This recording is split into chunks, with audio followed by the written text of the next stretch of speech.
What we are witnessing in Gaza today will be remembered as one of the darkest chapters in human history.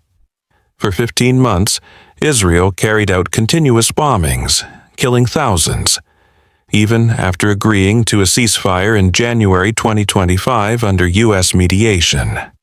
They returned just 2 months later with even more brutal attacks. Watch the videos on social media, the screams, the rubble, the lifeless bodies. It would break the heart of anyone with a conscience. But somehow, Israel still isn't satisfied. They've already flattened Gaza. And now, it seems they won't stop until every last Palestinian is wiped out. Western media tells a simple story. The problem started on October 7, 2023. But that's a lie. This didn't start in 2023. It started in 1948, when Israel was founded. Even though Palestinians were the majority, the UN gave them only 43% of their own homeland. Meanwhile, Jewish immigrants, most of them newcomers, were handed 57% of Palestinian land. Israel didn't stop there. That same year, they seized more land, taking control of 73% of Palestine. In 1967, they launched more war. Then they built illegal settlements across the West Bank. Little by little, they swallowed the entire Palestinian map. The UN passed dozens of resolutions against Israel, not just for land theft, but for killings, looting, and brutal war crimes.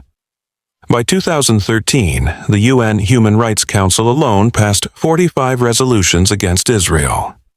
No other nation in modern history has been condemned that many times. That's how serious the crimes are. October 7th was not the start of violence. It was a response to decades of it. Just 12 days before Hamas's attack, Israel carried out 3 straight days of airstrikes on Gaza. On October 4th, Israeli snipers shot civilians in the ankles, a cruel tactic they use often. And all of that happened before October 7th. In fact, in 2023 alone, Israel killed so many Palestinians in the West Bank that human rights groups called it the bloodiest year since 2005. So let's be clear, it was Israel who broke the ceasefire. It was Israel who attacked first. And when Hamas finally responded, the world only started paying attention then. Israel claims they're targeting Hamas. But who are the ones actually dying? More than 30,000 Palestinians, most of them women and children, have been killed. Whole neighborhoods bombed to dust. Every major hospital in Gaza has been attacked, all in the name of eliminating Hamas. They say Hamas hides in hospitals. Even if that were true, does that justify bombing every hospital in Gaza? Why are refugee camps being destroyed? Why are ambulances hit with missiles? Why are babies pulled from rubble, dead?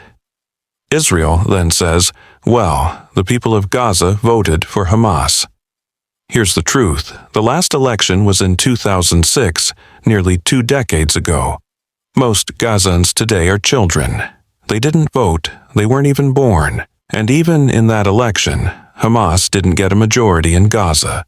So using that as an excuse for genocide, that's not justice, that's a war crime. In Israel, from childhood, people are taught to see Palestinians as the enemy, not as humans, not as neighbors, but as less than human. Israeli school books, analyzed by Professor Nurit Peled, show this clearly. Palestinians are never shown with dignity or compassion. They are painted as terrorists, threats, or invaders. Children grow up learning that killing a Palestinian is not a sin, it's normal. That Palestinians are not real people. Israeli leaders often refer to Palestinians as Amalek, a cursed group mentioned in the Hebrew Bible. According to their scripture, Amalek was to be completely destroyed.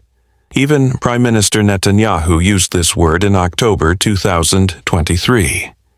So, what does that mean? When soldiers are told Palestinians are Amalek, they believe killing them is a holy mission, not murder, not genocide. a Mysian. Throughout history, every empire that thrived on blood eventually drowned in it. Egypt, Rome, Britain, and now Israel. Historian Ilan Pape says Israel is now in the final stage of its Zionist mission, and the violence proves it. Every collapsing empire becomes most violent before it dies. That's what's happening now. This isn't power. This is panic. The more innocent people Israel kills, the louder the world cries, and the closer divine justice comes. No oppression lasts forever, and no army can stop the prayers of the oppressed. So, where will this destruction end? How many more children must die? How many more hospitals, homes, and hopes must be erased? Israel says this is self-defense. But the world is not blind anymore. The truth is, this is not war. This is genocide. And history will remember. If you still believe in humanity, don't stay silent. Share the truth, stand for justice, and pray, because when the world fails, God does not.